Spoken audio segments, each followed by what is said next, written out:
The text message arrived at 6:47 p.m., 3 minutes after Astrid Larissa had checked her phone for the 18th time in the last hour. The screen glowed cold blue in the dimming light of the food court, and the words carved themselves into her chest before her mind fully processed them. Family emergency. Can't make it tonight. Sorry. No explanation. No offer to reschedule. No acknowledgement that she had traveled 40 minutes through thickening snow, that she had dressed carefully in the white knit dress her mother once said made her look almost normal, that she had allowed herself the dangerous luxury of hope. Astrid's thumb hovered over the keyboard.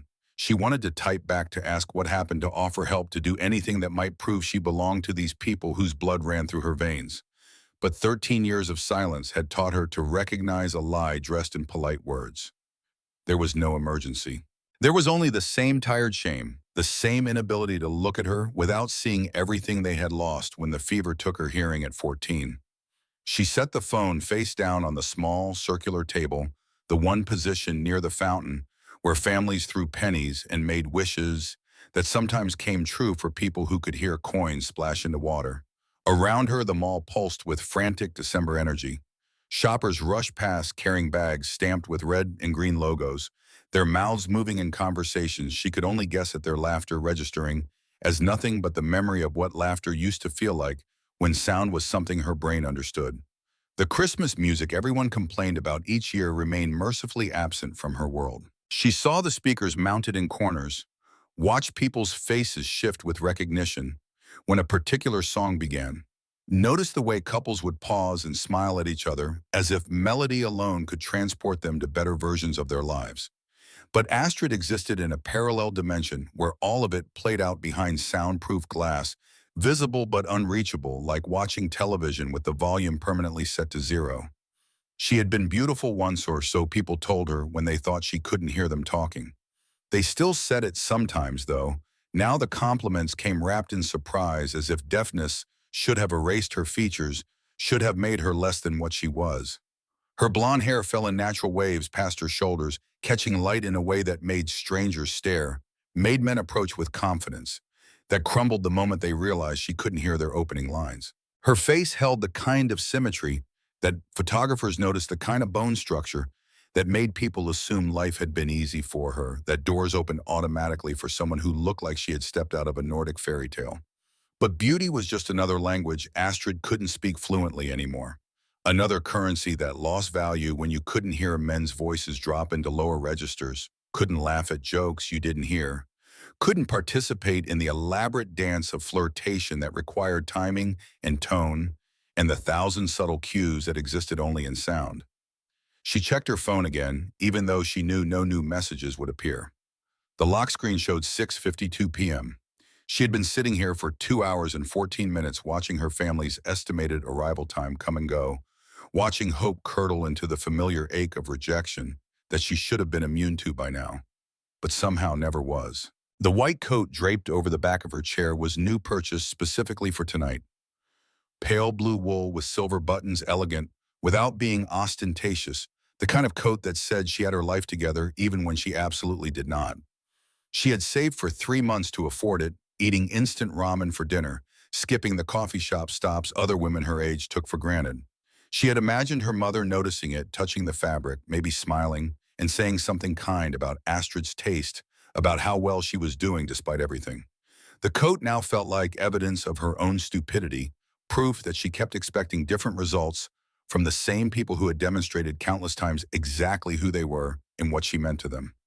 Astrid reached into the coat pocket and pulled out the envelope.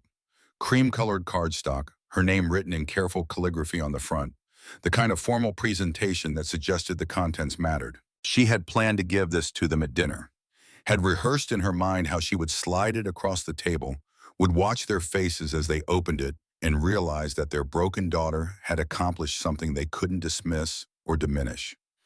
Inside the envelope lived a certificate printed on heavy paper embossed with gold foil, official and real and hers. The International Digital Illustration Competition had drawn over 12,000 entries from 63 countries. Astrid's work, a series depicting mythological women reclaiming their narratives, had taken second place. Second place out of 12,000. Prize money that would cover 6 months of rent. recognition from judges whose names carried weight in the industry she had been trying to break into for 3 years. Her family didn't know about the competition. They didn't know that she spent her nights bent over a drawing tablet, that her illustration work had started paying bills that clients sometimes specifically requested her because they loved the way she saw the world through purely visual language. They didn't know that the silence they viewed as her tragedy had become her sanctuary, the place where images spoke louder than words ever could, where color and line and composition told stories that didn't require sound to devastate the heart. She had wanted to tell them, had wanted to see pride replace the permanent disappointment that lived in her mother's eyes, wanted her father to stop looking at her like she was a problem that required solving, wanted her sister Amanda to treat her like an adult instead of a child who needed constant supervision and pity. The certificate stayed in her pocket. The words she had written in the card, the careful explanation of what this meant to her, the plea for them to see her as someone capable and whole would remain unread. She should have known better than to try. The fever had come in August, 2 weeks before she was supposed to start ninth grade. Astrid remembered the heat that had consumed her body, remembered her mother's hand on her forehead, remembered the drive to the emergency room through streets that shimmered with late summer heat. She remembered the IV in her arm, the worried faces of doctors, the sensation of being very sick and very far away from her own body. What she didn't remember was the exact moment sound disappeared. There was no clear line between hearing and not hearing, no definitive instant when her world clicked from one state to another. Instead, there had been a gradual muffling, like someone slowly turning down the volume on a radio, and then a confusion when she realized that the volume wasn't coming back, that the silence wasn't temporary, but permanent and absolute. The doctors had used words like severe meningitis, words like permanent sensorineural hearing loss, words like profound bilateral deafness that might improve slightly but would never return to normal. They had explained about damaged cochlear nerves, about how the infection had destroyed the tiny hair cells responsible for converting sound waves into electrical signals her brain could understand. They had been kind but clinical, sympathetic but ultimately helpless. What was done was done. Her hearing was gone. Her parents had cried. Not in front of her, but she had seen her mother's red eyes, her father's drawn face, the way they held each other in the hospital hallway when they thought she wasn't watching. They had cried for the daughter they lost, for the normal life that had been snatched away, for the burden of navigating a world that was not designed for deaf children. At first they had tried. Her mother had bought books about sign language, had attempted to learn the basics, had sat with Astrid at the kitchen table, forming letters with fingers that didn't quite know what shape to take. Her father had researched cochlear implants, had called specialists, had investigated every possible solution that might restore what had been taken. Her sister Amanda, 19 at the time, and home from college for the summer, had made laminated cards with pictures and words, had created a system of communication that worked until it became too tedious to maintain. But trying was exhausting. Trying required patience that eroded under the weight of daily inconvenience. Trying meant slowing down, repeating sentences, writing notes, learning a new language, when English had always worked just fine for everyone else. And slowly, gradually, with the same inevitable erosion that had taken Astrid's hearing, her family's effort dissolved into frustration, into resignation, into the unspoken agreement that it was easier to exclude her than to include her. Her mother stopped signing after 6 weeks. Amanda went back to college and stayed there, visiting less and less frequently, always with excuses about internships and boyfriends and busy schedules that didn't leave room for a sister who required extra effort. Her father retreated into work, into the comfortable fiction that providing financially was the same as providing emotionally. They enrolled her in a school for deaf students 40 minutes from their suburban home, a place where she would be with her own kind, where she wouldn't slow down normal children with her special needs. Astrid had learned sign language. There had learned to read lips with enough precision to follow conversations when people bothered to face her and speak clearly. She had learned to advocate for herself, to demand accommodation, to exist in a world that viewed her disability as her defining characteristic. But she had also learned loneliness. The other students at the school had been deaf from birth or early childhood, had grown up in deaf culture, had parents who signed fluently, and community networks that embraced rather than merely tolerated them. Astrid was caught between worlds, too deaf for hearing people, too hearing for deaf people. her memories of sound making her perpetually homesick for something she could never return to. She had finished high school with excellent grades, had gotten accepted to a university with strong disability services, had moved into a tiny apartment, and built a life that functioned without her family's involvement. She had taught herself digital illustration through online tutorials. She could watch with captions, had practiced until her hands understood tablets and styluses the way other people understood musical instruments. She had created a portfolio, had started taking freelance jobs, had slowly assembled a career from pieces of determination and talent, and the refusal to let her family's assessment of her limitations become her own. Her family didn't ask about her work. They didn't visit her apartment, didn't meet the few friends she had managed to make, didn't celebrate her victories or comfort her failures. They sent birthday cards with money inside and generic messages about staying strong. They texted on major holidays brief check-ins that felt more like obligation than genuine interest. And once or twice a year, they suggested getting together for dinner plans that usually fell through because something always came up. Something always proved more important than spending time with the daughter who required subtitles for life. Astrid should have stopped hoping, should have accepted that blood relation didn't guarantee love or acceptance or basic human decency. But hope was a stubborn thing, persistent as weeds growing back every time she thought she had finally killed it. Tonight she had hoped. And tonight, like every other time, hope had revealed itself as just another word for future disappointment. The mall's central atrium stretched 3 stories high, glass ceiling revealing darkening sky where snow had begun to fall in earnest. The enormous Christmas tree dominated the space, 60 feet of perfectly arranged branches, draped in gold and silver, crowned with a star that probably looked magnificent when illuminated, but registered to Astrid as just another visual element in the overwhelming collage of color and movement that comprised the hearing world's holiday celebration. Families clustered around the tree's base, children in puffy coats, pointing upward with mittened hands, parents holding phones to capture memories they would look at once and forget. Couples walked hand in hand, stopping occasionally to window shop, to kiss, to laugh at private jokes that existed in the soundtrack Astrid couldn't access.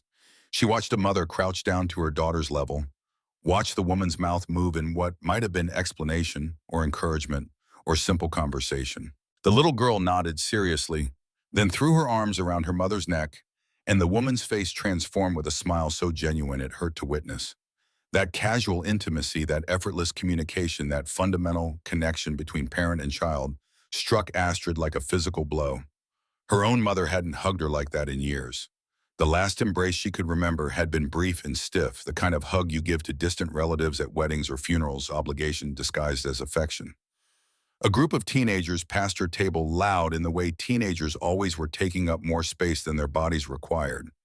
One of them bumped her chair, didn't apologize or even notice.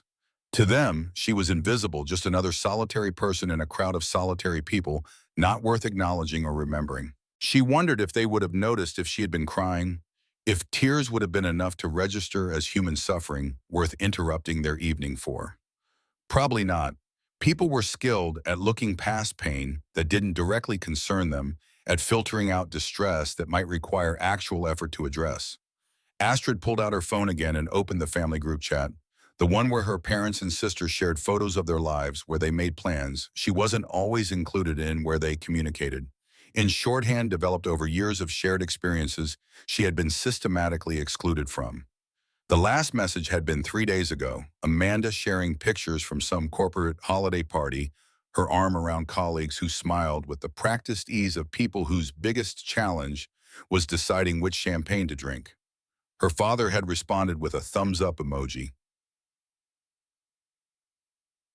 Her mother had written, "So proud of you," with an exclamation point that suggested enthusiasm Astrid had never witnessed, directed toward her own accomplishments.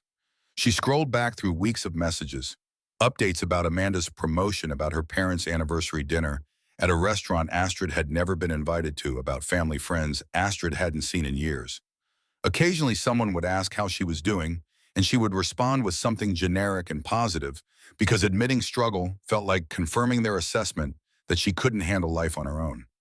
No one had mentioned tonight's dinner in the chat. The invitation had come through a private text from her mother, brief and somewhat reluctant, as if extending the offer had been Amanda's idea, and their mother was just following through. Astrid should have recognized the lack of enthusiasm as a warning sign, should have known that reluctant invitations led to inevitable cancellations. But she had wanted so badly to believe they meant it this time. Her fingers hovered over the keyboard. She could type a response to the cancellation, could ask what the emergency was, could offer help or sympathy or whatever response a good daughter was supposed to provide. But typing would require energy she didn't have, would require summoning the performance of normalcy she couldn't maintain right now.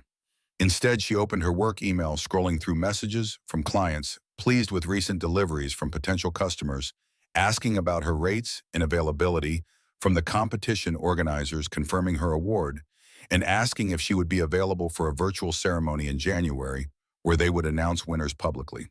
This was the life she had built from the ruins of the one her family couldn't accept. This was proof that she was capable, talented, valuable, despite the disability they treated as her defining and diminishing characteristic. This was evidence that the world was bigger than their small-minded inability to see past her deafness. And none of it mattered because they weren't here to see, it weren't interested in knowing it wouldn't change their fundamental assessment of her as broken and burdensome, even if she won every award in existence. Astrid closed her eyes against tears that wanted to fall, but felt too pathetic to permit. She had cried enough over her family, had wasted enough salt and water on people who didn't deserve the emotional energy she expended on wanting them to love her. She should go home, should retreat to her apartment, where her tablet and current projects waited, where she could lose herself in work that made sense when nothing else did. But her apartment felt too empty tonight, too quiet even for someone who lived in permanent silence. The walls there knew her too well, had witnessed too many nights when loneliness became its own kind of sound, overwhelming in its absence. At least here in the mall, she was surrounded by people, even if she wasn't connected to any of them. At least here, she could pretend she was part of something larger than her isolated existence. So she stayed, watched families pass by, watched couples hold hands, watched the world move forward without her. The little girl appeared in Astrid's peripheral vision, first a small figure in a purple coat with white fake fur trim, blonde hair escaping from beneath a knit hat with a pom-pom that bobbed when she moved. The child was staring, which wasn't unusual. Children stared at Astrid, sometimes responding to something they couldn't articulate, some awareness that she was different, even if they didn't understand how. But this little girl's stare was different. Not curious or confused, but concerned. Her small face creased with an empathy that seemed too large for someone who couldn't have been more than 7 or 8 years old. The child turned and tugged on the sleeve of a tall man standing beside her, her mouth moving urgently, her hand pointing directly at Astrid. The man followed his daughter's gesture, his gaze landing on Astrid with an assessment that made her instinctively straighten in her chair. He was in his mid-30s, blonde hair similar to his daughter's, wearing jeans and a dark coat that had seen better days but was clean and well-maintained. His face held the kind of tired kindness that came from carrying too much responsibility for too long, from being both mother and father, from learning to see the world through a child's eyes, because a child was all the family he had. He said something to his daughter, his expression thoughtful. The little girl responded with increasing animation, clearly advocating for something, clearly convinced that whatever she was proposing was important and necessary and couldn't be ignored. Astrid looked away, uncomfortable with being the subject of their attention. She didn't need pity from strangers, didn't want to be the object lesson some well-meaning parent used to teach their child about being kind to less fortunate people. She had experienced enough of that over the years, the careful charity that made the giver feel noble while making the receiver feel like a problem to be solved rather than a person to be known. But when she glanced back, they were walking toward her table, the man guiding his daughter through the crowd with one hand on her shoulder. Astrid's heart rate increased. She didn't want to deal with this, whatever this was. Didn't have the energy for awkward conversations where people spoke too slowly and too loudly, as if volume could penetrate deafness, as if enunciation was the same as accessibility. They reached her table and stood at a respectful distance, not crowding into her space. The man cleared his throat, then seemed to realize the futility of the gesture. He moved slowly into her direct line of sight, his hands visible, his movements deliberate and non-threatening. The little girl held his hand, nervous but determined. And then the man raised his hands and signed, "Are you okay?" The words formed in the air between them, his fingers shaping letters and concepts with careful precision, his movements slightly rusty but unmistakably intentional. Sign language.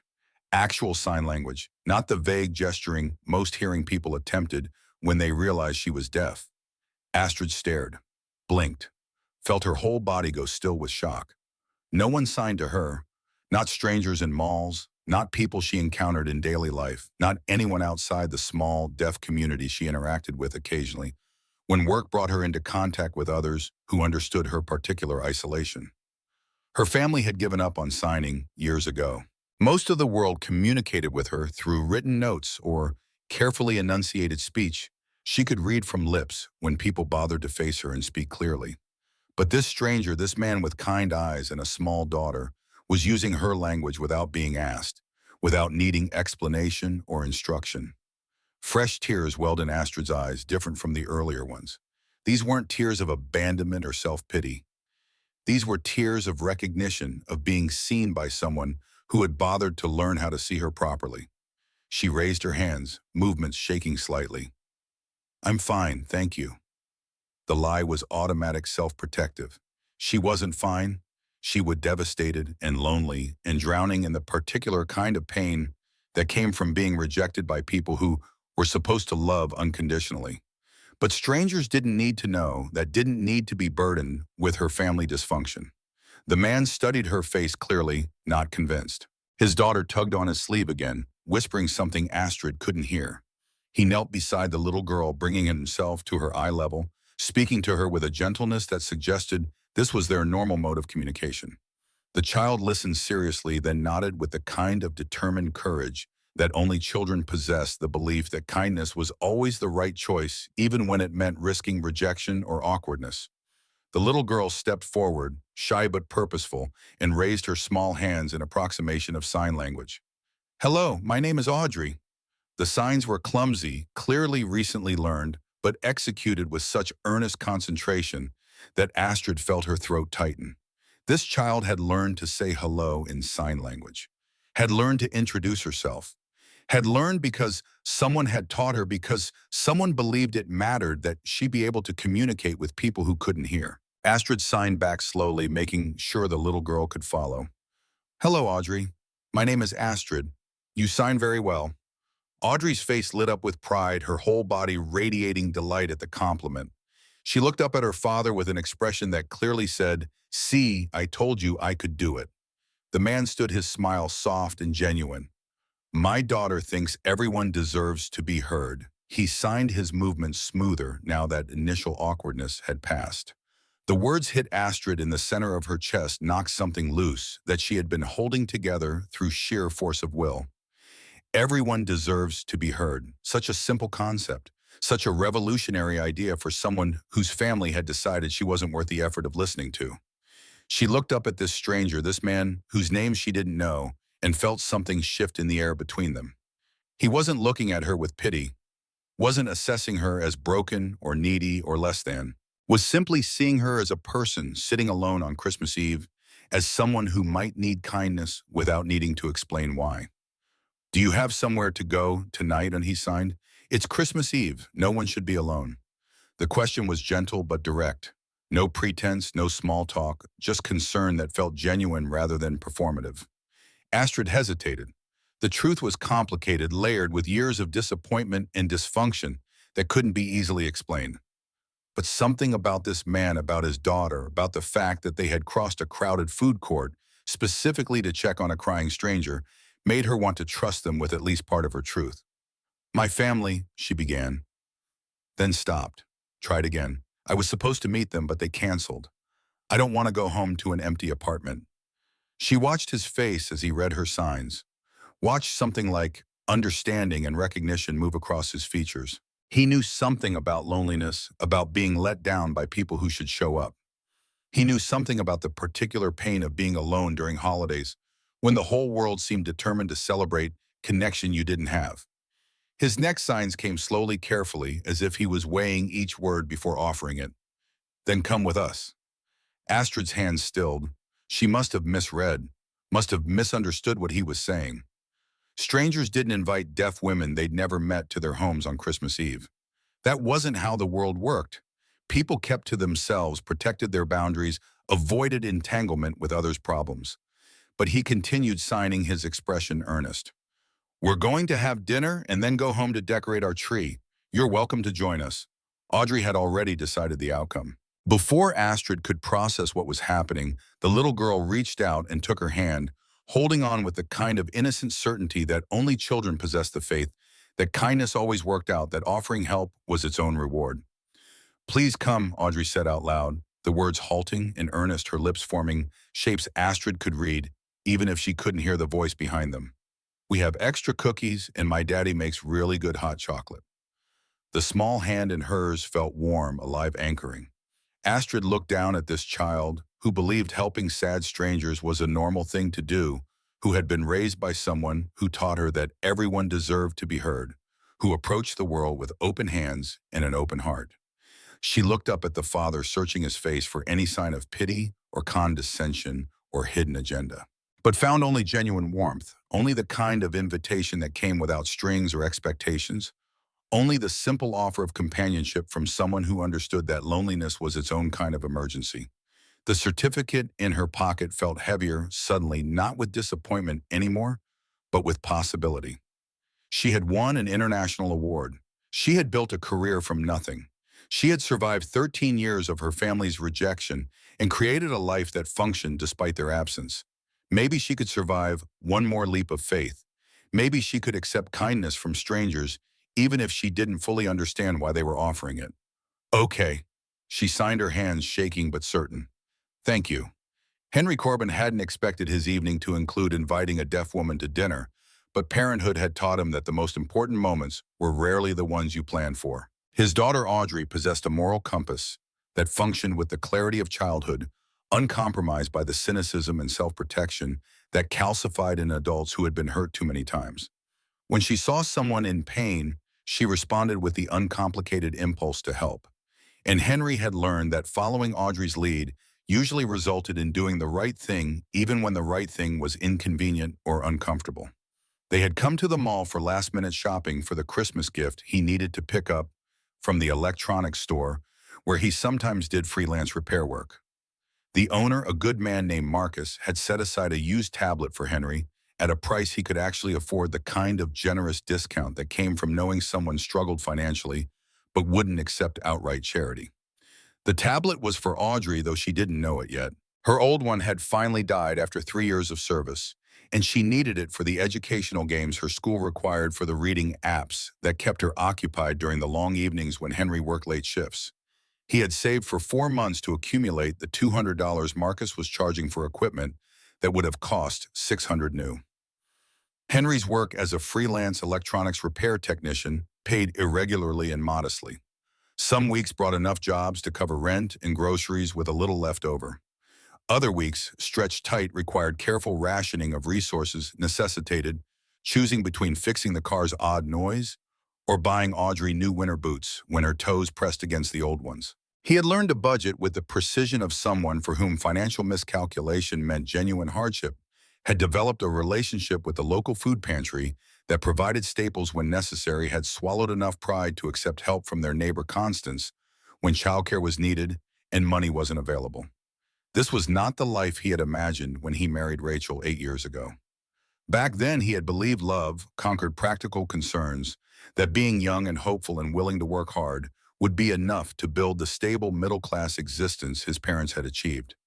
Rachel had seemed to believe it too at first, had seemed content with their small apartment, with his irregular income, with the promise of better days ahead.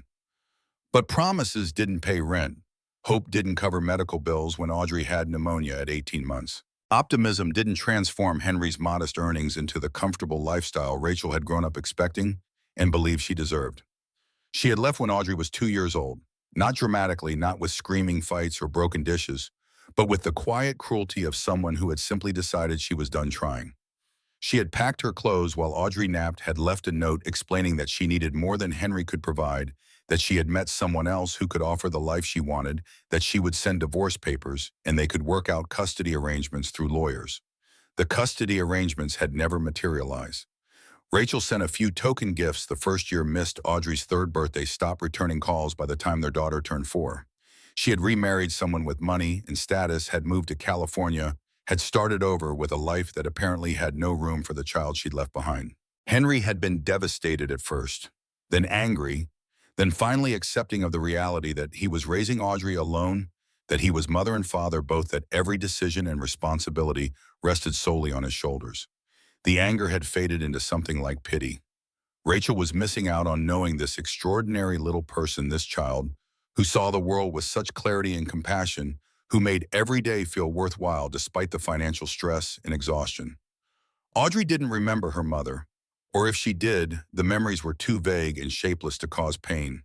She had Constance, who functioned as honorary grandmother, who watched Audrey when Henry had evening work calls, who baked cookies and taught the little girl to knit and provided the kind of steady female presence Rachel had abdicated. She had Henry, who read to her every night, who taught her to see people's humanity before their circumstances, who showed her that struggling financially didn't mean failing morally.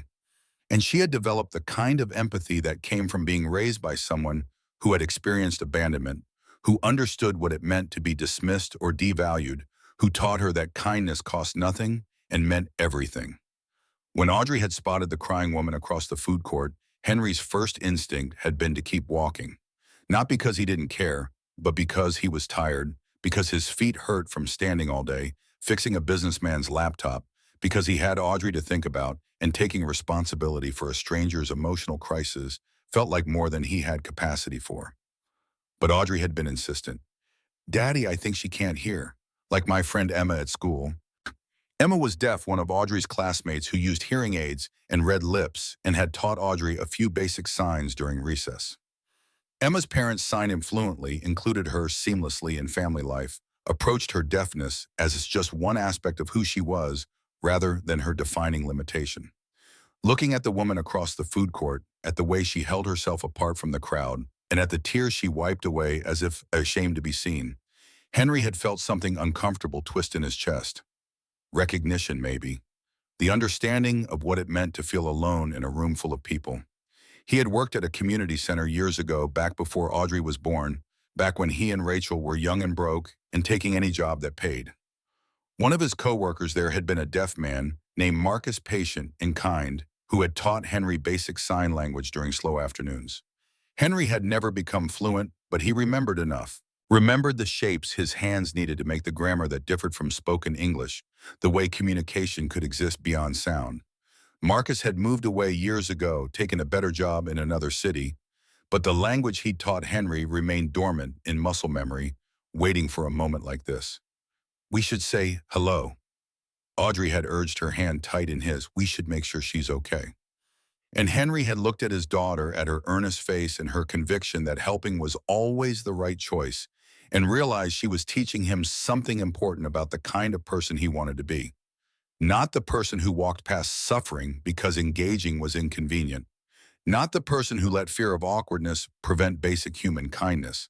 So they had crossed the food court, and Henry had signed. And the woman's face had transformed with shock and something like desperate relief, and suddenly Henry was inviting a complete stranger to Christmas dinner because the alternative was letting her spend the holiday alone in a mall, crying over a family who apparently didn't deserve her. Audrey held the woman's hand as they prepared to leave, her small fingers wrapped around larger ones, providing the kind of uncomplicated comfort only children could offer.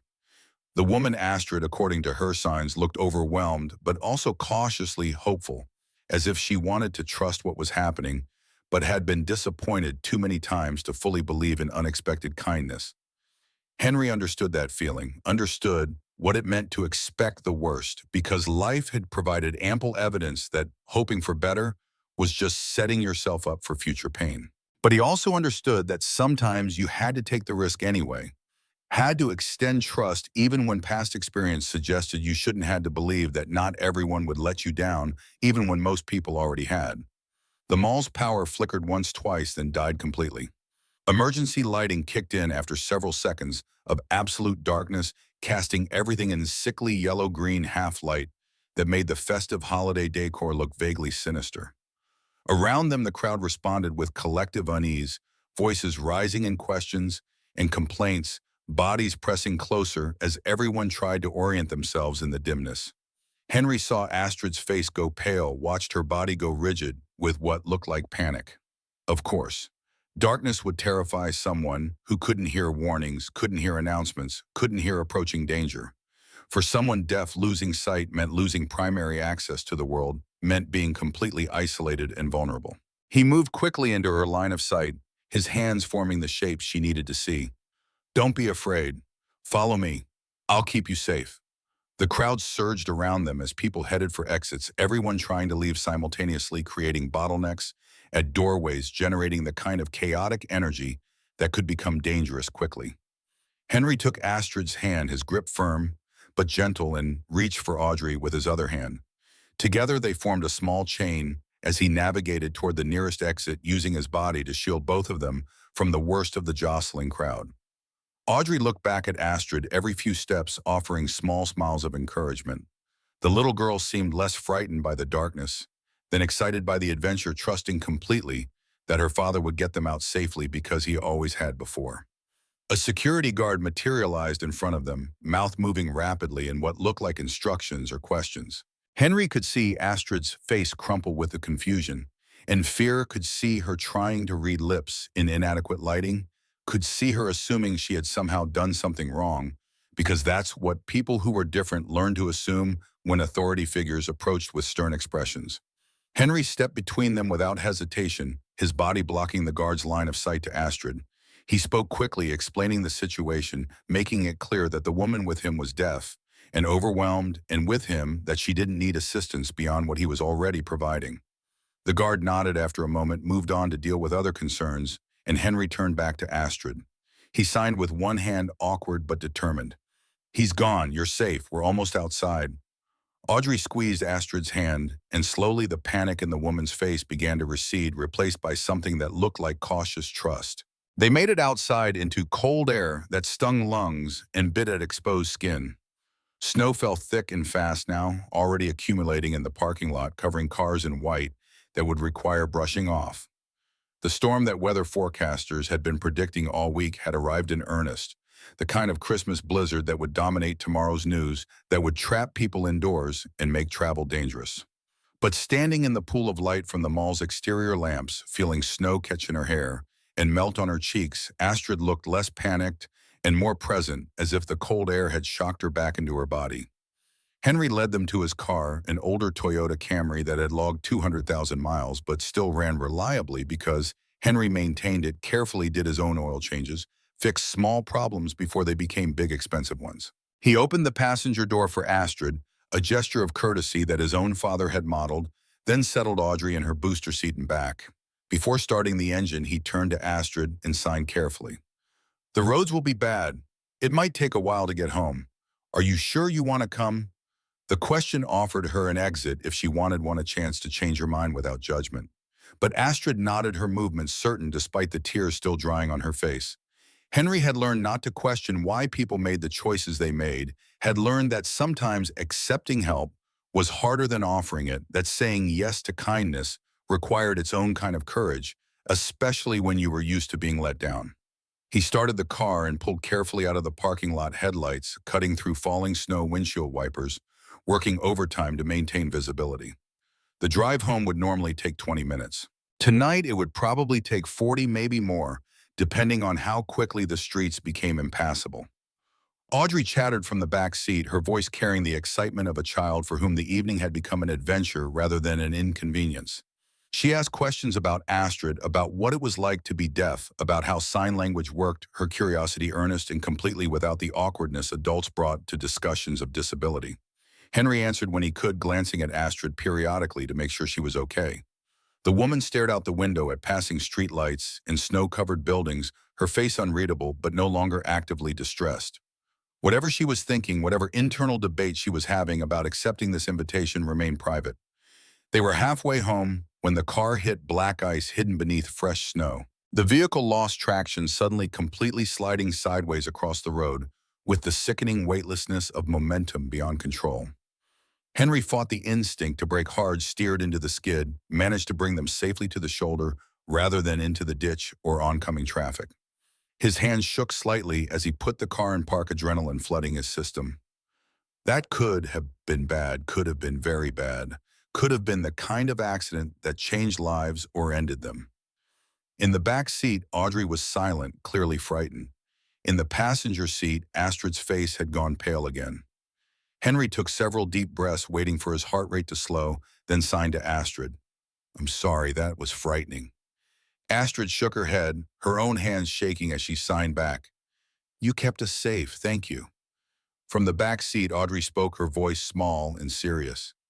"Daddy, I think Miss Astrid needs a family. Can we be her family?" The words hung in the car's interior, profound and simple simultaneously. Henry looked at his daughter in the rearview mirrors, his heart expanding with love for this small person who believed that family was something you chose, something you offered, something that existed beyond blood relation. "Sweetheart, we just met her." "But she doesn't have anywhere to go," Audrey insisted. "And it's Christmas. And I like her. She's nice." Through the fogged windows, Astrid watched the exchange, unable to hear the words, but clearly reading the tenderness between father and daughter. When Audrey looked at her and smiled, when the little girl pressed her palm against the window that separated them as if reaching across space to offer comfort, Astrid felt something crack open in her chest, where she had been holding pain and disappointment behind walls built over years of rejection. Henry got out to push the car free from the snow drift they had slid into his coat, immediately covered in white, his breath visible in the freezing air. Astrid watched him work through the passenger window, this stranger who had chosen to help her, who was now literally digging her out. The metaphor wasn't lost on her.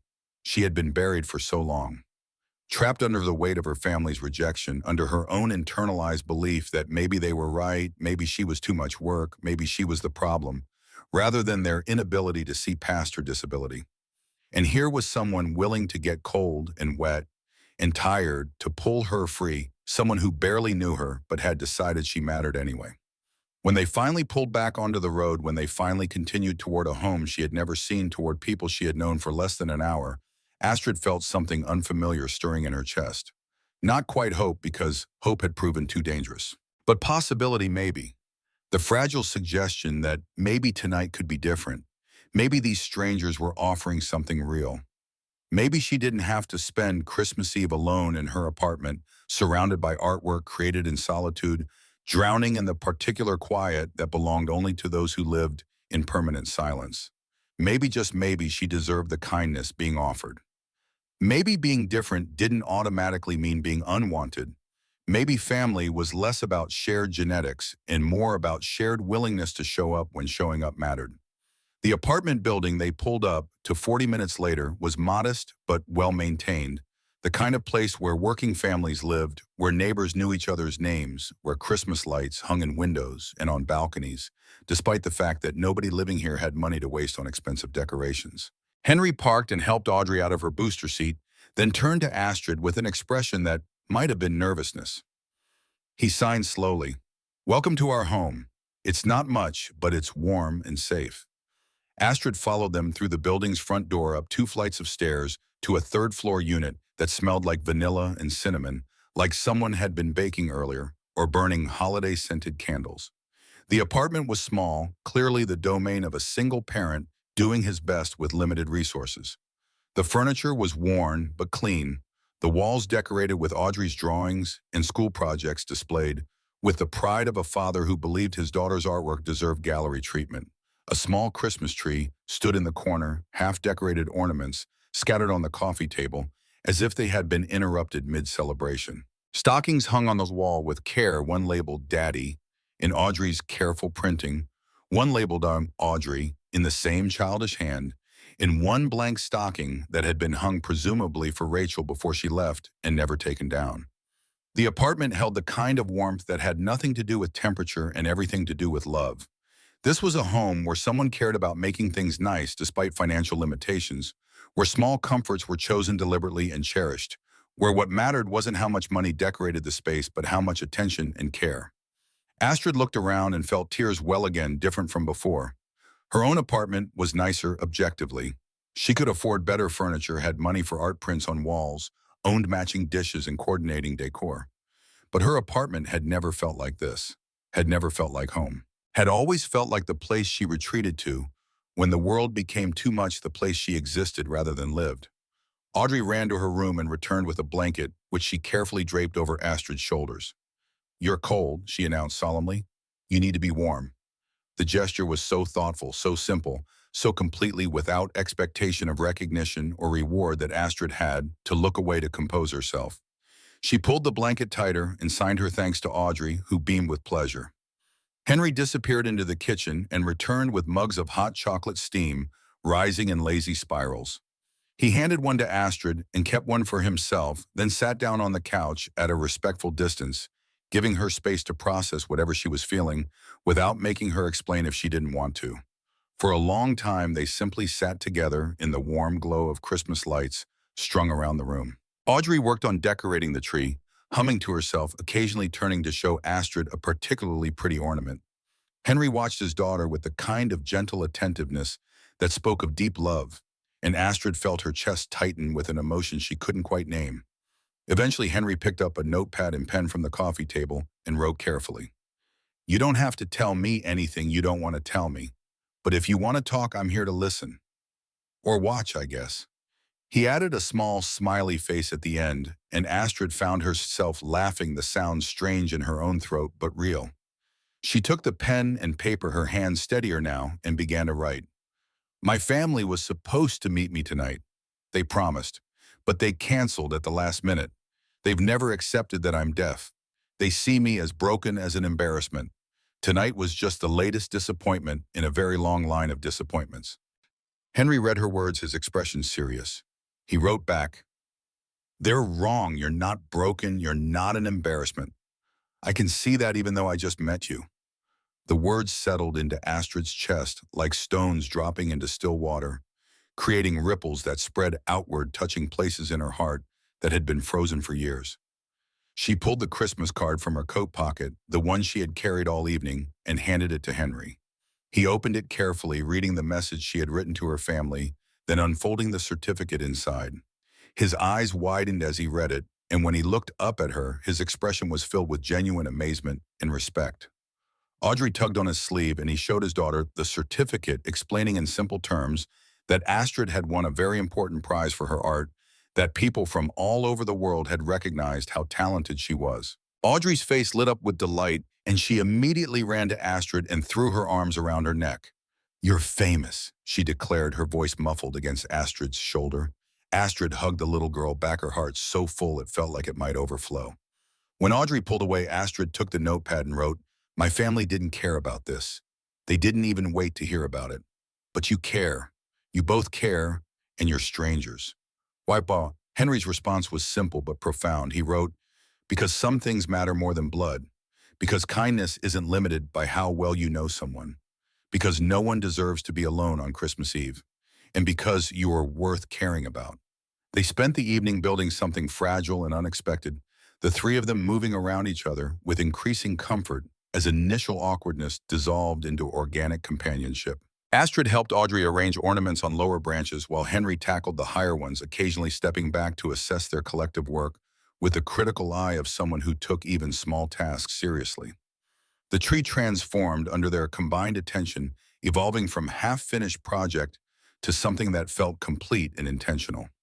Astrid's artistic training but revealed itself in how she distributed colors, in the way she balanced heavy ornaments with delicate ones, creating visual harmony that elevated their modest decorations into something genuinely beautiful. Henry noticed. Wrote on the notepad, "You have a real gift for composition. The tree has never looked this good." Astrid's response came slowly, as if she was unaccustomed to receiving compliments that weren't followed by qualifications or dismissals. "It's what I do. See patterns where others see chaos. Make order from random elements." And the statement felt weighted with meaning beyond Christmas trees.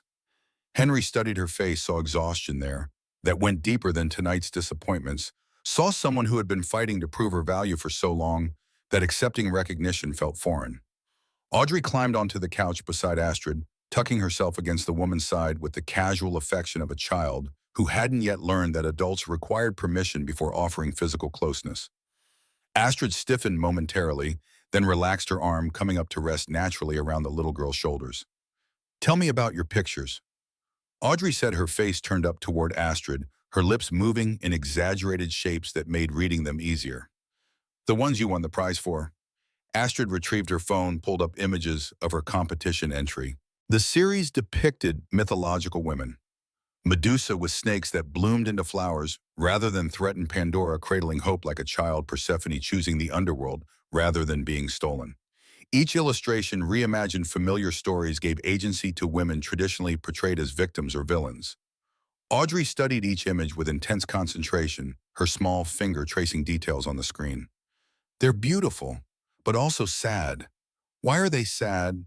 The question cut to the heart of Astrid's work with the precision only children achieved when they looked at art without the filter of learned interpretation.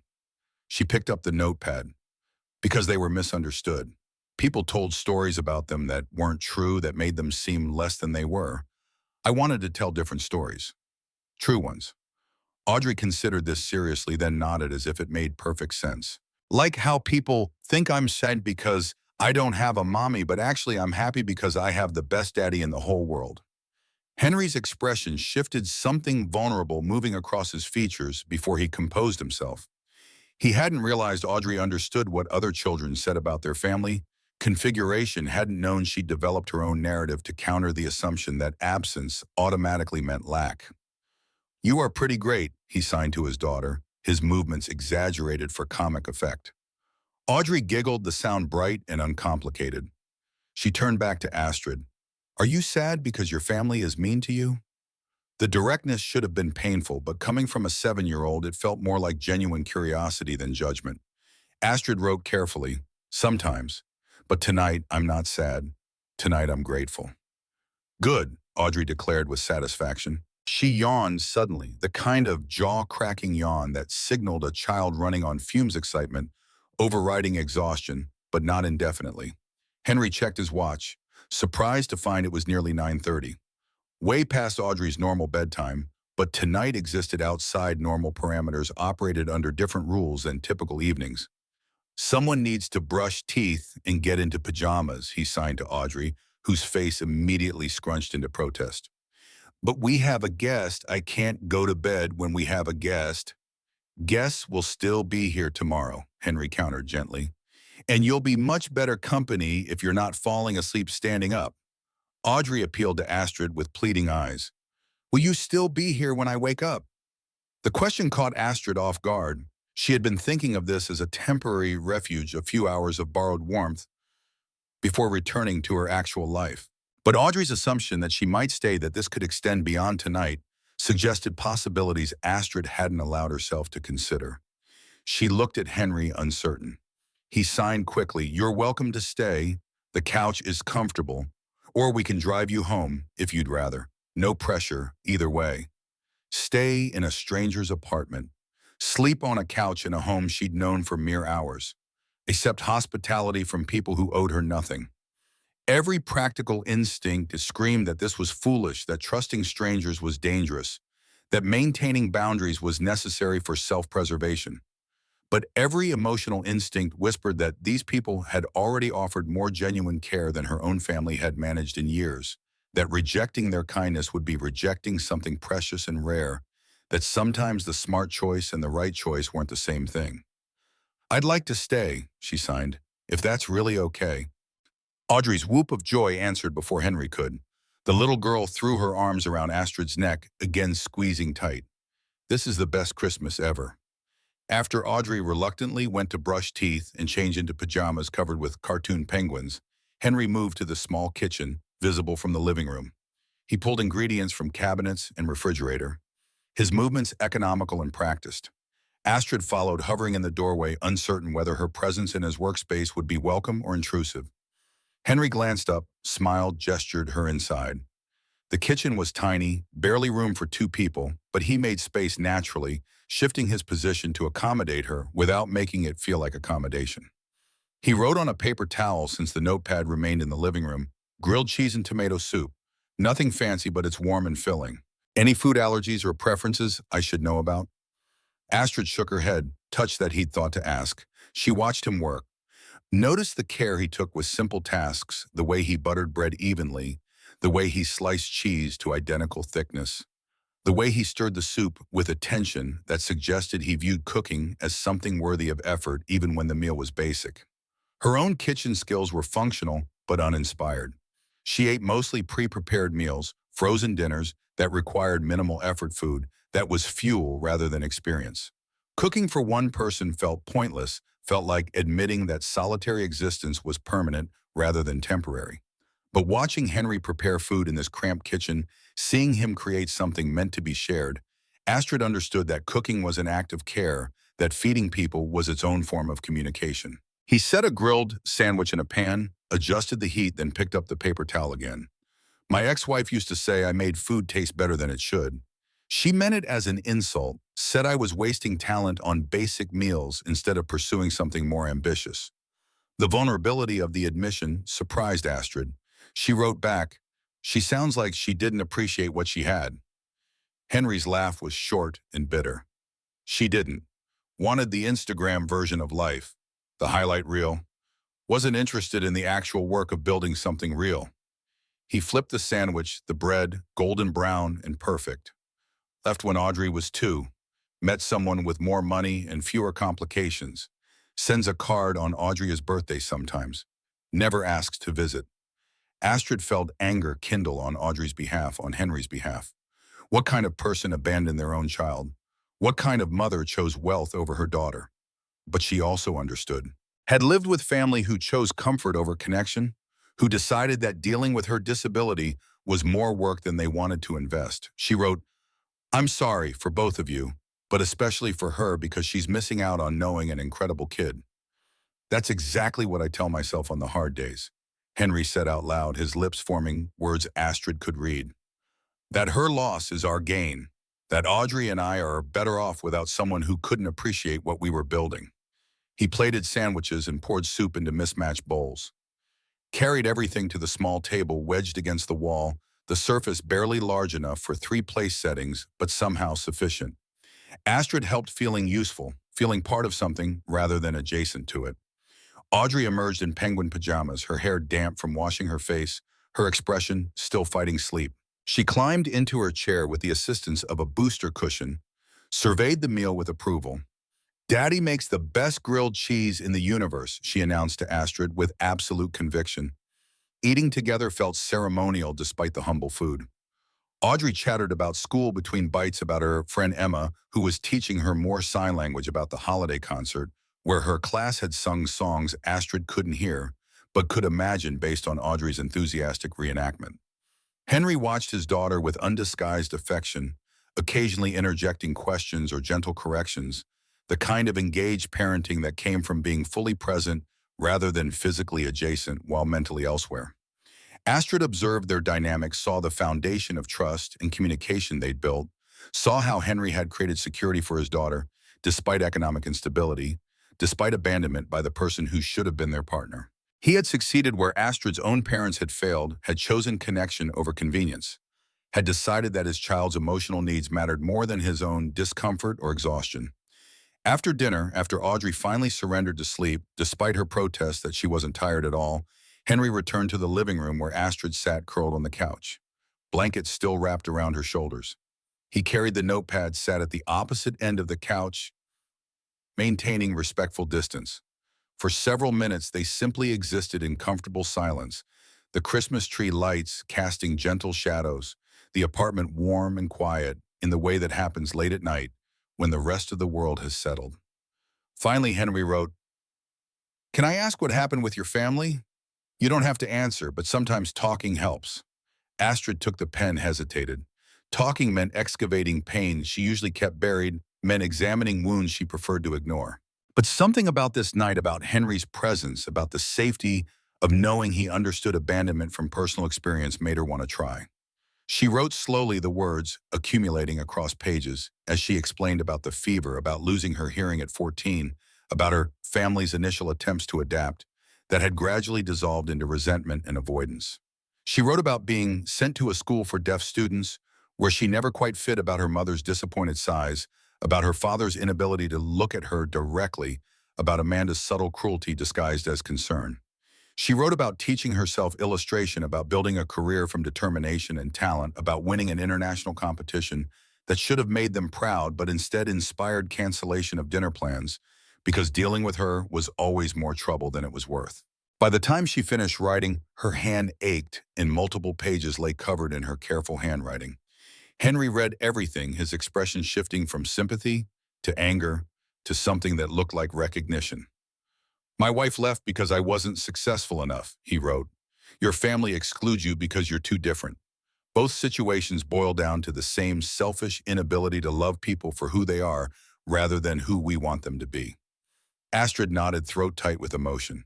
She had never articulated the pattern before, had never connected her family's rejection to the broader human tendency to value people based on how well they conform to expectations. The thing that kills me, Henry continued writing, is that they're punishing you for something that isn't your fault, that they're treating your disability like a character flaw rather than a circumstance you've adapted to with incredible strength. He paused, pen hovering. You're one of the most capable people I've met, deaf or hearing. You've built a career in a competitive field. You've learned to navigate a world that isn't designed for you.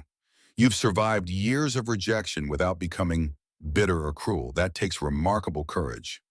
The words settled over Astrid like a benediction, like someone finally seeing who she actually was rather than who they assumed she must be. She had spent 13 years believing her family's assessment of her as burdensome and broken. But Henry's perspective suggested an alternative narrative, suggested that maybe their failure was theirs alone, that maybe she had been strong all along, and they had simply been too limited to recognize it. She wrote, "Why are you being so kind to me? You don't know me. I could be anyone. This could be a huge mistake." Henry's response came without hesitation. "Because someone should. Because you deserve kindness. Because I know what it's like to be written off by people who are supposed to love you. And because Audrey has better instincts than most adults. If she thinks you need us, she's probably right." He set down the pen, looked at Astrid directly. Signed, "Besides, I don't think this is a mistake. I think this is the best thing that's happened to either of us in a long time." The statement hung between them, weighted with implications neither was ready to fully examine. They had known each other for hours, not days or weeks, or the amount of time people typically needed before making declarations about importance. But crisis created its own timeline, compressed intimacy into concentrated experiences that revealed character faster than months of casual acquaintance. Astrid signed back, "I think you might be right." They stayed up talking, writing, signing, communicating through the hybrid system they'd developed until exhaustion made coherent thought difficult. Henry set up the couch with sheets and pillows, apologized that it wasn't a proper bed, promised it was more comfortable than it looked. Astrid assured him it was perfect, that she had slept on much worse, that she was grateful beyond words for everything he'd offered tonight. She changed in the bathroom into an oversized t-shirt Henry provided, washed her face, stared at her reflection in the mirror above the sink. The woman looking back at her appeared different somehow, softer maybe, or less defended, or simply exhausted in a way that came from emotional release rather than emotional repression. Her family hadn't wanted her tonight, but these strangers had, and somehow that felt like enough, like maybe it was even better, like maybe chosen family was more valuable than biological family had ever been. She settled onto the couch, pulled blankets up to her chin, looked at the Christmas tree, still glowing in the corner. Through the apartment, she could feel, rather than hear the presence of other people, could sense Henry in his room, checking on Audrey one more time before sleep, could feel the vibrations of their movements through the floor. For the first time in memory, silence didn't feel like isolation. It felt like peace. Astrid woke to gentle shaking Henry's hand on her shoulder, his face concerned in the early morning light filtering through windows. She sat up quickly, disoriented, momentarily forgetting where she was. He held up the notepad. "Audrey is still asleep. I made coffee. Thought you might want some before the day gets chaotic." Astrid nodded, followed him to the kitchen, where 2 mugs waited, steam rising in the cold air near the window. Outside, snow had stopped falling, but lay thick on everything, transforming the ordinary world into something that belonged in fairy tales. They stood together at the window, drinking coffee, watching the city wake up on Christmas morning. Henry didn't try to fill the silence with unnecessary conversation, didn't seem to need words to feel connected. He simply stood beside her, present and comfortable, offering companionship without demands. After a while, he picked up the notepad again. "I was thinking about your art, about your competition win. You should celebrate properly. Let people know, put it on social media or whatever artists do. Astrid shook her head, wrote, My family wouldn't see it, and the few friends I have already know. I'm not talking about your family, Henry wrote back. I'm talking about you recognizing your own achievement, celebrating because you deserve to celebrate, not because you're trying to prove anything to people who refuse to appreciate you. The concept felt foreign. Astrid had spent years viewing her accomplishments through the lens of whether they might finally earn her family's approval, might finally prove she was worth their time and attention. The idea of celebrating purely for herself without external validation, motivating the joy, suggested a kind of freedom she had never granted herself. I don't know how, she wrote honestly. Henry's smile was understanding. Neither do I usually. But I'm learning. Audrey helps. She celebrates everything. Lost teeth, good report cards, successfully tying her shoes. She doesn't wait for permission to be proud of herself. He refilled their coffee mugs, continued writing. Maybe that's something we can learn from her. That we're allowed to acknowledge when we've done something remarkable, that we don't need anyone else's approval to validate our own worth. Before Astrid could respond, Audrey's voice called from the hallway, high and excited. The little girl appeared in penguin pajamas, hair wild from sleep, eyes bright with Christmas morning anticipation. It's Christmas, Santa came. Can we open presents now? Henry laughed, scooped his daughter into his arms. Good morning to you too, sunshine. Yes, we can open presents, but first how about we have some breakfast? Audrey noticed Astrid standing in the kitchen, her face transforming with delight. You stayed. You're really here. She wriggled out of her father's arms and ran to Astrid, wrapping her arms around the woman's waist.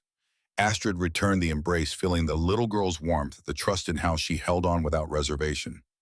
This was what family was supposed to feel like, Astrid realized. This uncomplicated joy in each other's presence. This excitement about someone staying rather than relief about them leaving. They made breakfast together, all three of them working in the small kitchen that somehow accommodated them. Henry scrambled eggs while Audrey set the table with exaggerated care, making sure each placement was perfect.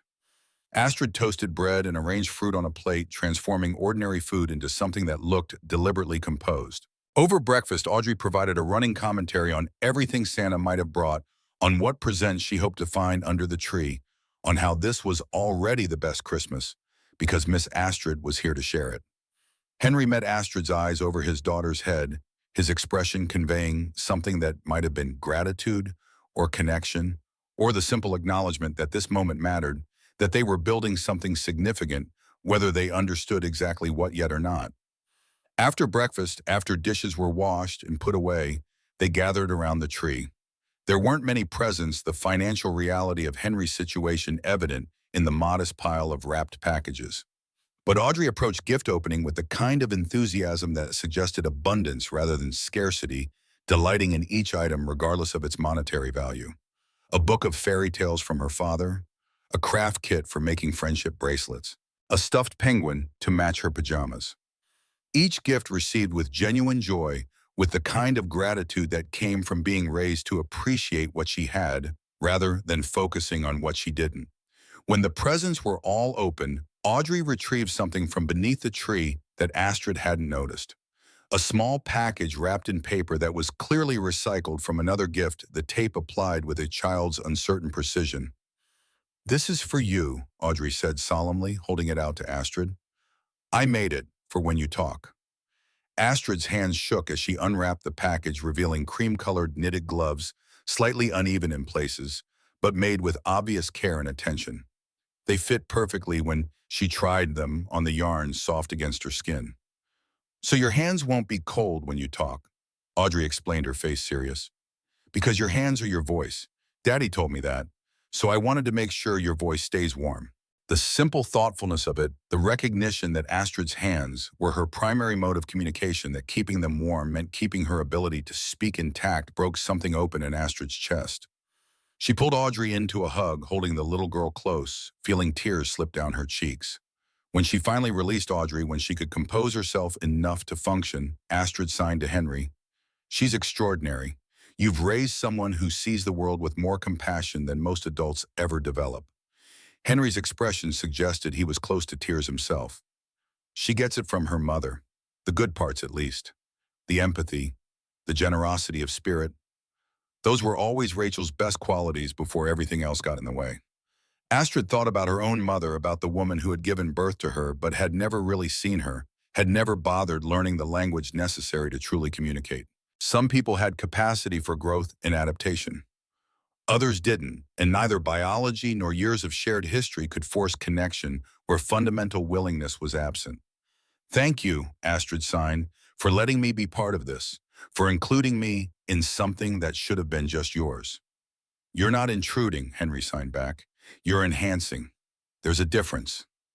The day unfolded with the kind of gentle domesticity Astrid had always imagined families experienced, but had never personally known.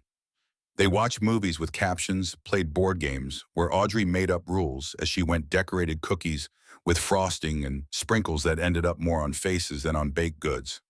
Through it all, Astrid felt herself relaxing in increments, felt walls she had built for protection slowly lowering as she recognized that these people meant what they offered, that their kindness wasn't performance or pity, but genuine care.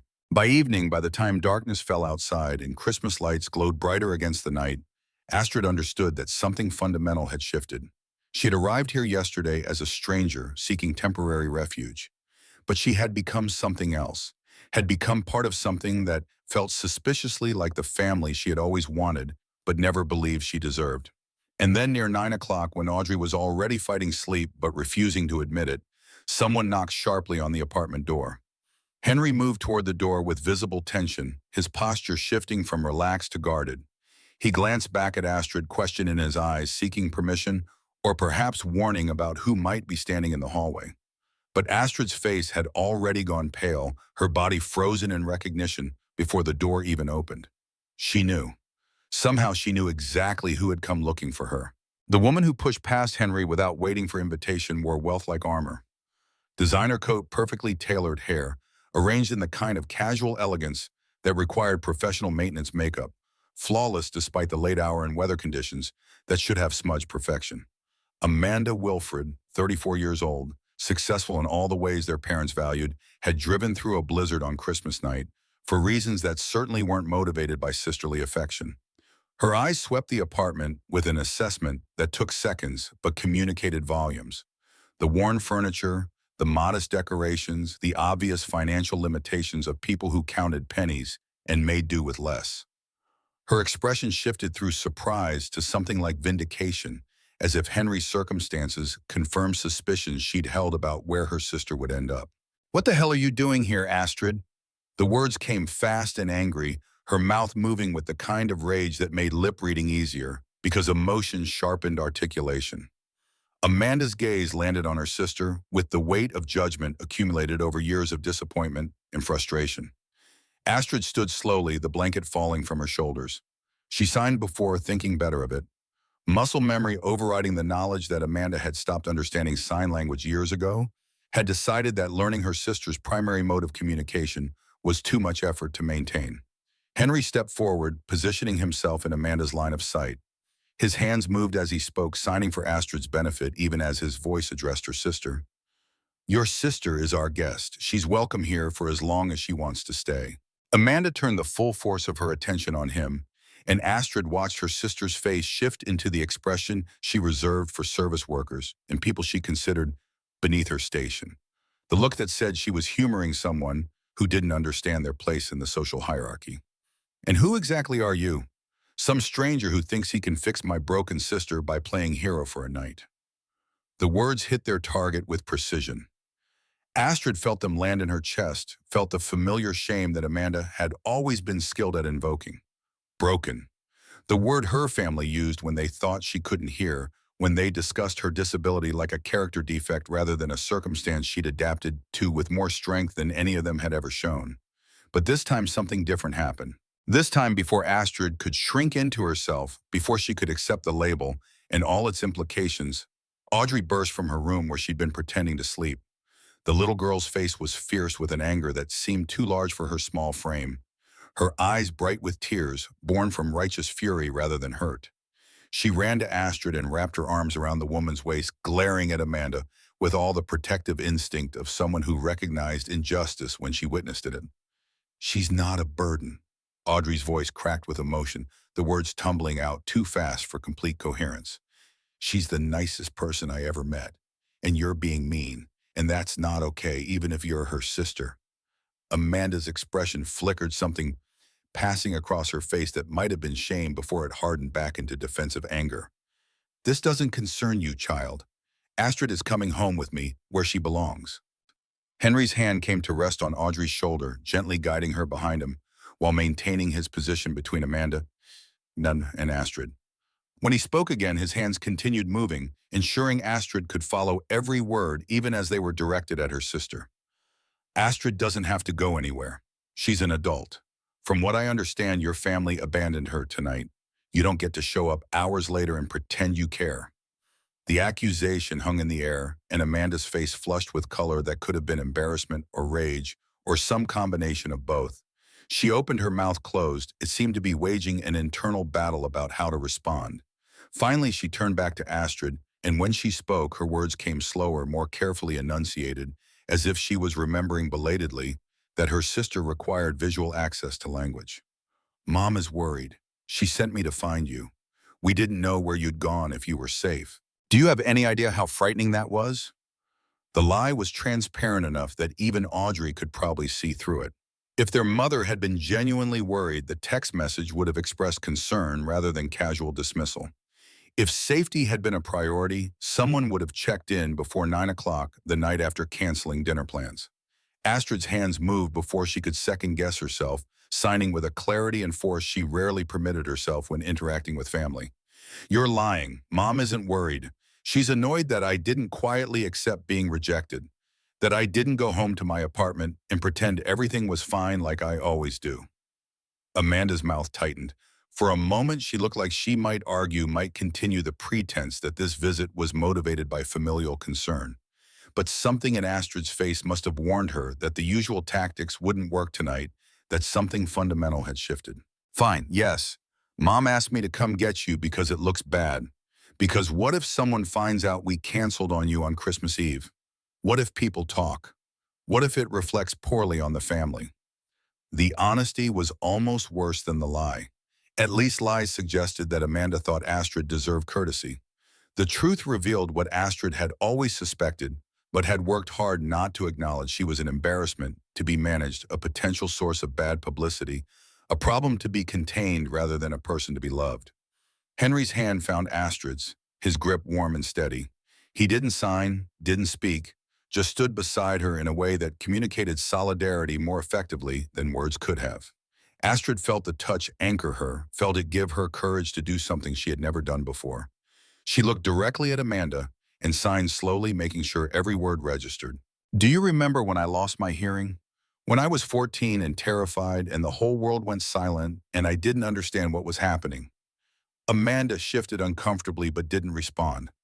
Astrid continued. You were 19, home from college for the summer. You told Mom you couldn't stay because you had internships and responsibilities. But I saw your Facebook. You spent that summer at the beach with friends. You chose parties over helping your sister learn to navigate a new reality. The words emerged without bitterness, just factual observation of events that had shaped their relationship ever since. Amanda's face had gone pale, her carefully maintained composure cracking. I was a kid. I didn't know how to handle it. Nobody told me what I was supposed to do. Astrid's hands kept moving, 13 years of accumulated hurt, finding expression in signs her sister couldn't understand, but Henry could translate if Amanda bothered to ask. You were supposed to try. You were supposed to care more about me than about your own discomfort. You were supposed to be my sister. The statement landed with finality, and for a long moment Amanda stood frozen, her face working through emotions too complex to name. When she finally spoke, her voice had lost its sharp edge, replaced with something that might have been genuine pain. You don't understand what it was like, watching you get sick, seeing you change, having everyone focus on you while I just disappeared. Do you know what it's like to have a sister who requires all the attention, all the accommodation, all the family's emotional energy? The confession surprised them both. This was the most honest Amanda had been in years, perhaps ever. And beneath the defensiveness, Astrid heard the hurt of a young woman who had watched her family dynamics shift dramatically, who had felt displaced and resentful, who had never learned how to process those feelings in a healthy way. Astrid's response came carefully with less anger than before. I understand that was hard for you. I do. But your pain doesn't excuse 13 years of treating me like an obligation you resent, of making me feel like my existence is a burden, of excluding me from your life while pretending it's for my own good. She paused, gathering courage for what she needed to say next. I came to dinner tonight with a certificate. I won an international illustration competition. Second place out of 12,000 entries. Prize money that will change my financial situation. Recognition that validates 3 years of building a career you all dismissed as a hobby that would never support me. Amanda's face registered genuine surprise, possibly the first authentic emotion she'd shown since arriving. You what? I won. I achieved something significant. I wanted to share it with you with Mom, and Dad wanted you to see that I'm not broken or useless or any of the things you've implied over the years. But you canceled dinner because dealing with me was inconvenient. The truth sat between them, heavy and unavoidable. Amanda looked away, unable to hold eye contact, her designer coat suddenly seeming like the costume. It was expensive fabric that couldn't hide the person wearing it. I didn't know. Nobody told me about any competition. Because I stopped telling you things years ago, Astrid signed. Because every accomplishment was met with patronizing praise that felt more like surprise that I'd managed to function at all. Because sharing my life with people who didn't actually want to know about it became too painful. Henry's thumb traced circles on the back of Astrid's hand, a small gesture of support that reminded her she wasn't alone in this confrontation, that whatever happened next, she had people in her corner. Amanda pulled her phone from her coat pocket, stared at the screen as if it might provide answers or escape routes. Her fingers moved across the surface, scrolling through something that made her expression shift through various gradations of discomfort. I'm looking at your Instagram, your professional one. There are thousands of followers, comments from people saying your work changed their perspective on mythology, on women's stories, on art in general. When did this happen? Over 3 years, while you were living your life and occasionally remembering you had a deaf sister who you assumed was struggling in her small apartment, unable to make anything of herself. The observation struck home. Amanda's hand holding the phone trembled slightly, and when she finally looked up, her eyes were wet with tears she was clearly fighting to contain. You're right, about all of it. I was a terrible sister. We were a terrible family. We took the easy path of exclusion instead of doing the hard work of inclusion. And I don't know how to fix that. I don't know if it can be fixed. The admission cost her something. Astrid could see that. Amanda wasn't someone who acknowledged fault easily, who apologized without qualifications, who admitted to failures in relationships she valued. But whether the regret was genuine or performative remained unclear. Astrid took a breath, steadied herself for what she needed to say next. I don't want to fix it. Not right now, maybe not ever, because fixing it would require you to change, to actually learn sign language, to make space in your life for a sister who needs accommodation. And I don't trust that you're willing to do that work. I don't trust that this isn't just temporary guilt that will fade as soon as the immediate awkwardness passes. She glanced at Henry, at Audrey peeking around her father's legs, at this small apartment that felt more like home than anywhere her family had ever provided. These people signed to me within minutes of meeting me. This child made me gloves to keep my hands warm because she understood that my hands are my voice. This man invited me into his home without knowing anything about me except that I was alone and needed kindness. They did more in one night than my family has done in 13 years. Amanda followed Astrid's gaze, really looking at Henry and Audrey, for the first time seeing them as people rather than obstacles. Her expression cycled through emotions too rapid to identify individually, landing finally on something that might have been understanding or defeat. So you're choosing them over us, over your family. The statement wasn't quite a question, more an observation seeking confirmation. Astrid's hands moved with confidence she hadn't possessed when Amanda first arrived. I'm choosing people who see me as whole rather than broken. I'm choosing a place where my disability is accommodated rather than resented. I'm choosing to believe I deserve better than what you've offered.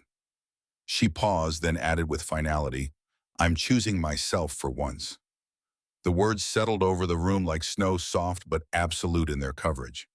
Henry's hand squeezed her silent affirmation. Audrey nodded solemnly as if witnessing something important she would remember when she was older. Amanda stood frozen, her carefully constructed composure completely shattered, tears now tracking through expensive makeup.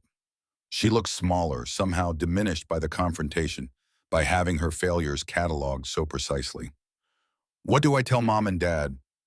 The question revealed how little Amanda actually understood about what was happening. This wasn't about managing their parents' expectations or controlling family narratives. This was about Astrid finally refusing to participate in dynamics that diminished her, about drawing boundaries that should have existed years ago. Tell them the truth, that I'm staying with people who actually want me around, that I'll contact them when and if I'm ready, that they should probably examine why their deaf daughter chose strangers over family on Christmas. Amanda's face crumpled slightly, and for a moment she looked young and lost, like the 19-year-old girl who had fled to beach parties rather than watch her sister struggle. But then her features hardened back into the protective mask she wore, the armor that kept vulnerability at bay. Fine, if that's what you want, but don't come crying back when this arrangement falls apart. Don't expect us to welcome you home when these strangers get tired of accommodating you. The parting shot was designed to wound, to plant seeds of doubt, to ensure Astrid questioned her decision. It was Amanda's final attempt to maintain control, to make this moment about Astrid's poor judgment, rather than the family's sustained failure. But the words bounced off harmlessly, neutralized by the certainty Astrid felt standing in this living room with people who had proven themselves in ways her family never had. Henry spoke before Astrid could respond, his voice calm but edged with steel. We won't get tired, because we see her, not her disability. Because choosing to care about someone isn't a burden when you actually value them. Maybe that's something you should think about. Amanda's face flushed again, and for a second she looked like she might escalate, might say something even more damaging. But instead she turned and walked to the door, her expensive boots clicking against the worn floor, each step carrying her away from a relationship she had systematically destroyed through years of neglect and contempt. She paused in the doorway, looked back one final time. Her mouth opened as if she might say something, might offer apology or explanation or threat. But whatever words she was considering remained unspoken. She left without ceremony, the door closing behind her with a soft click that felt far more final than a slam would have. The silence after her departure felt thick, charged with the residue of confrontation. Audrey was the first to move, running to Astrid and hugging her tightly, the little girl's whole body pressed against the woman as if trying to hold her together through sheer force of affection. Henry followed, his arms coming around both of them, creating a circle of warmth and safety that said without words what language couldn't adequately express. They stood like that for long minutes, breathing together, letting the intensity of the encounter slowly dissipate. When they finally separated, Astrid's face was wet with tears, but her expression held something new. Not quite peace, but the beginning of it. The lightness that came from finally speaking truth that had been suppressed too long, from standing up to people who had dominated through the simple expedient of her not fighting back. Audrey looked up at her with serious eyes. Are you sad? Astrid considered the question, honestly evaluating her emotional state with precision. Sad felt too simple for what she was experiencing. There was grief, certainly mourning for the family relationships she had wanted but would never have.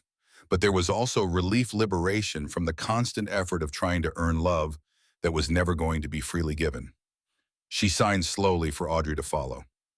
Not sad exactly. Maybe lighter, like I put down something heavy I'd been carrying for a very long time. Henry nodded, understanding.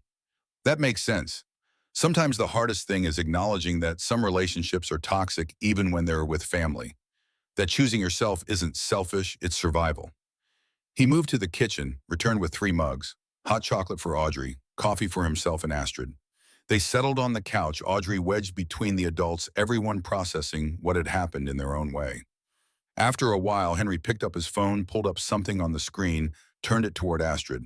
An email, the subject line visible, competition winner exhibition opportunity. Astrid's eyes widened as she read quickly, her hand flying to her mouth. The competition organizers were planning an exhibition of winning entries in New York in February, wanted to know if she could attend the opening reception, wondered if she would be available for interviews about her work. New York, an actual gallery exhibition. press coverage, the kind of exposure that could transform a career from functional to thriving, that could lead to commissions and opportunities she had only fantasized about. She looked up at Henry, her expression somewhere between shock and joy. "This is incredible." He signed his smile wide and genuine. "This is what you deserve. Recognition for your talent from people who actually appreciate what you've created." Astrid's hands shook as she signed back. "I can't believe this is happening. Today I lost my family but gained, I don't even know what to call this, a different kind of family. A future that looks completely different than I imagined." "Both," Henry signed. "You gained both." Audrey tugged on Astrid's sleeve, demanding attention. When the woman looked down, the little girl signed clumsily, but with intense concentration. "I'm proud of you." The simple statement, delivered with a child's absolute sincerity, broke through Astrid's remaining composure. She pulled Audrey into her lap, held her close, let tears fall without trying to stop them. These were different tears than the ones she'd cried at the mall 24 hours ago. These came from gratitude and possibility, and the strange alchemy of losing one thing and finding something better in its place. Later, after Audrey finally surrendered to exhaustion and was carried to bed still protesting she wasn't tired, Henry and Astrid sat together in the dimness created by Christmas lights and the city glow through windows. The notepad emerged again, familiar now, their preferred method of complex communication when hands were occupied with coffee mugs. "What happens next?" Henry wrote. "Not trying to pressure you, just genuinely asking. You're welcome to stay as long as you need, days, weeks, whatever makes sense. But you should probably think about what you want rather than just reacting to what your family doesn't want." Astrid took the pen, wrote slowly. "I have an apartment, a lease, a life that functioned before tonight. But I don't want to go back to that exactly. Don't want to pretend this didn't happen. Don't want to lose whatever this is." She gestured between them, encompassing not just the two of them, but Audrey asleep down the hall, the whole strange configuration they'd stumbled into. Henry wrote, "You don't have to lose it. We could figure something out. Take things slow. See what develops naturally without forcing it into a shape it's not ready for." The suggestion felt right, felt like the opposite of her family's approach, which had been to avoid dealing with complexity by simply excluding her from situations that required accommodation. "I'd like that," Astrid wrote. "I'd like to keep knowing you and Audrey, to see where this goes, to have people in my life who actually show up when it matters." Henry's response came in sign rather than writing, his hands forming words in the soft light. "We're not going anywhere, that's a promise." Astrid signed back, "I'm going to hold you to that." They sat in comfortable silence after that, not needing to fill every moment with conversation, content to simply exist in proximity while processing everything that had happened. Outside the window, the city continued its slow recovery from the blizzard snowplows gradually clearing, streets, early risers venturing out to assess damage and begin the work of returning to normalcy. But inside this small apartment, normalcy felt overrated. What they had built in 36 hours was abnormal, unexpected, potentially fragile. But it was also real in a way Astrid's family relationships had never been. Real because it was chosen rather than obligated. Real because it was based on who people actually were rather than who they were supposed to be. As dawn began to lighten the sky, from black to deep blue to the pale gold of winter, morning, Astrid felt something settle in her chest that she eventually identified as hope.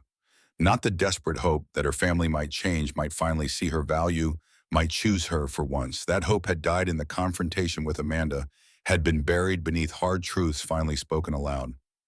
This was different hope, quieter, steadier. The hope that came from recognizing she had survived the thing she'd been most afraid of, complete rejection by her family, and had discovered that survival was possible, that life continued, that other people existed who could provide the love and acceptance she'd been seeking in all the wrong places. She looked at Henry, at his profile illuminated by early light, and felt gratitude so intense it physically hurt. This stranger who had crossed a food court because his daughter thought someone needed help.